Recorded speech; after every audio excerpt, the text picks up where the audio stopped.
नमस्कार कक्षा 11 के विद्यार्थियों, आप सबका बहुत बहुत स्वागत है यूपी बोर्ड क्लासेस में, जहां पे आपको यूपी बोर्ड के सिलेबस के आधार पर वीडियो लेक्चर मिलते हैं। तो आज हम नया चैप्टर स्टार्ट करने वाले हैं और बहुत ही उत्साह के साथ हैं, क्योंकि अभी तक हमारा पहला चैप्टर कंप्लीट हो चुका है, समुच्चय, जिसे आपने पढ़ लिया होगा। अगर पढ़ लिया है तभी इस वीडियो को आप देखना, तभी आपके समझ में आने वाली है। तो क्या होने वाला है इस वीडियो लेक्चर में, आज हम प्रश्नावली 2.1 को समाप्त करने वाले हैं। तो उसके लिए क्या आपको समझना जरूरी है, आप इस वीडियो के अंदर आप पढ़ने वाले हैं सबसे पहले कि क्रमित युग्म क्या होता है, और उसके बाद फिर किन्हीं दो समुच्चयों का कार्तीय गुणनफल क्या होता है और कैसे करते हैं। तो चलिए शुरू करते हैं वीडियो लेक्चर को।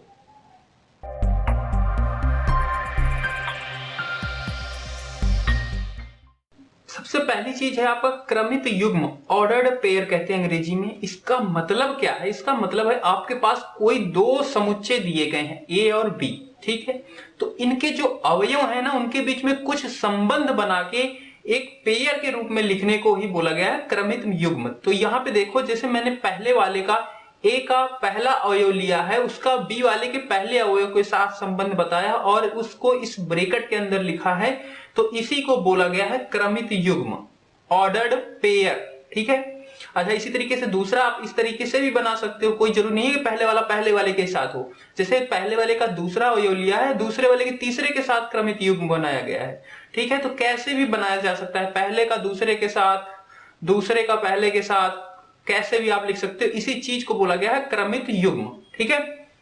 इसके बाद अगली चीज है क्रमित युग्म की समानता, इक्वलिटी ऑफ ऑर्डर्ड पेयर। मतलब कोई दो क्रमित युग्म है तो वो कब इक्वल, मतलब उनके बीच में इक्वल लगाया गया है। इसका क्या मतलब है? इसका मतलब कि जैसे एक क्रमित युग्म ये है, दूसरा क्रमित युग्म ये है, तो ये इसके बीच में कौन सा सिंबल लगा है? इक्वल का, समानता का सिंबल लगा है। इसका मतलब है कि ए बराबर क्या है? 2 है, बी बराबर जो है वो 3 है, ये इसके बराबर हैं। अच्छा जी, यहीं पे एक प्रश्न आता है कि यदि एक्स वाई एक क्रमित युग्म है, ये किसके बराबर है? 2, ये यहां पे सिंबल होगा क्रमित युग्म का, 2 - 3, 8 + 10। तो यहाँ पे x का मान और y का मान निकालने को बोलेगा तो क्या करोगे? क्योंकि यहाँ पे समानता का सिंबल लगा है, यानी कि x किसके बराबर है? इसके बराबर है। y किसके बराबर है? इसके बराबर है। तो x = 2 - 3, 2 में से 3 घटा तो कितना आएगा? -1 आ जाएगा। और y बराबर क्या आ जाएगा? 10 + 8, यानी कि कितना? 18 हो जाएगा, ठीक है। ये यहाँ पे इसका मतलब है।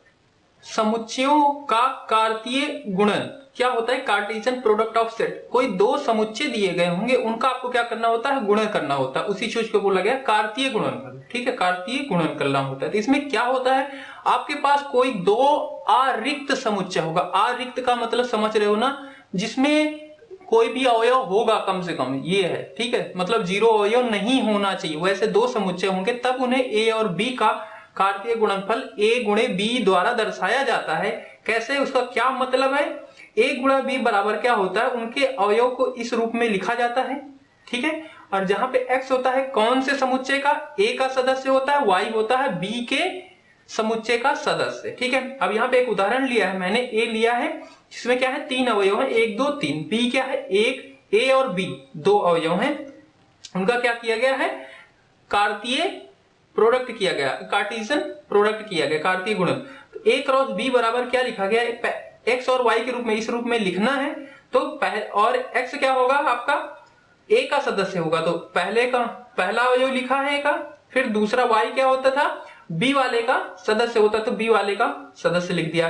पहले का सबसे पहले पहला लिखेंगे, फिर पहले का दूसरे का पहला, फिर पहला, फिर पहले का दूसरा, मतलब इसका इसके साथ, इसी का इसके साथ, इसी का पहले के साथ, फिर इसी का दूसरे के साथ, फिर इसी का पहले के साथ, इसी का दूसरे के साथ। वैसा ही लिखा गया, पहला ए के साथ, पहला बी के साथ, दूसरा ए के साथ, दूसरा बी के साथ, तीसरा ए के साथ, तीसरा बी के साथ, ठीक है। इस तरीके से प्रोडक्ट को लिखा जाता है। इसी चीज को बोला गया है क्या? दो समुच्चयों का कार्तीय गुणन। इसके बाद एक चीज और है, कभी कभी क्या होता है, मान लो आपको दो समुच्चय दिए गए हैं, उसके आपने कार्तीय गुणन निकालने से पहले ही आपसे पूछ लिया कि उनके अवयव कितने होंगे। जो आप कार्तीय गुणन करोगे, उनके अवयवों की संख्या कितनी होगी। उसके लिए क्या करना है आपको? a के अवयवों की संख्या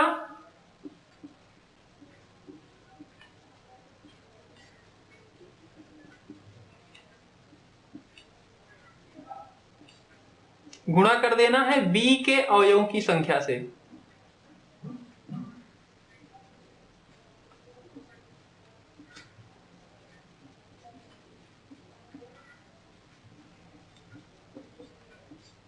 ठीक है, इससे आपका निकल जाएगा। जैसे अभी जो पहले इसके उदाहरण लिया था, ए में कितने थे, 3 अवयव थे, बी में 2 अवयव थे, दोनों का गुणा करो 3 दूनी 6, तो 6 उसके अवयव बने थे जो प्रोडक्ट आया था, जो गुणनफल आया था उसके कितने बने, 6 अवयव बने। तो इस चीज को आप नोट कर लेना।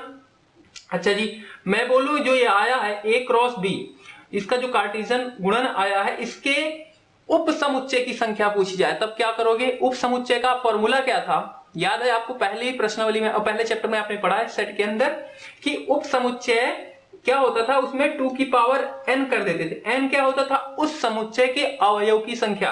तो a क्रॉस b करोगे, जितने अवयव आएंगे उनको क्या कर दोगे, n की जगह पे रखोगे, और इससे आपको पता चल जाएगा कि इसके उप समुच्चय कितने होंगे, सबसेट। ठीक है, तो इसे भी याद कर लेना, बाकी आप पढ़ चुके हो। अच्छा जी, एक प्रश्न आता है, जैसे मान लो लिखा गया है a क्रॉस b बराबर 8 a 8 c b मान लेते हैं, 9 a 9 b, और ऐसा है। और आपसे यहां पे पूछे a और b क्या होगा, समुच्चय a क्या होगा, समुच्चय b क्या होगा, तो उसको आप कैसे निकालोगे। इसका क्या किया गया है, प्रोडक्ट दिया गया, आपसे a और जो रिएक्टेंट थे उन्हें पूछ रहा है। ठीक है, जिनका जिनका प्रोडक्ट किया गया, तो a समुच्चय क्या होगा, तो a को आप कैसे प्रोडक्ट करते थे, पहले वाले का अवयव रखते थे और फिर दूसरे वाले समुच्चय का अवयव रखते थे। तो 8 क्या है, पहले वाले का समुच्चय होगा, अवयव होगा, और a क्या है, दूसरे वाले का है। फिर 8 ही रखा, यानी कि पहले वाले का ही है, और b क्या है, दूसरे वाले का है। ठीक है, फिर 8 के बाद फिर 9 रखा है, ये क्या है, पहले वाले का पहला समुच्चय, दूसरे वाले का पहला समुच्चय, और फिर 9 और फिर b। तो ये इस तरीके से आपको a और b भी प्रश्न कभी कभी आ जाते हैं, तो इनको भी आप समझ लेना।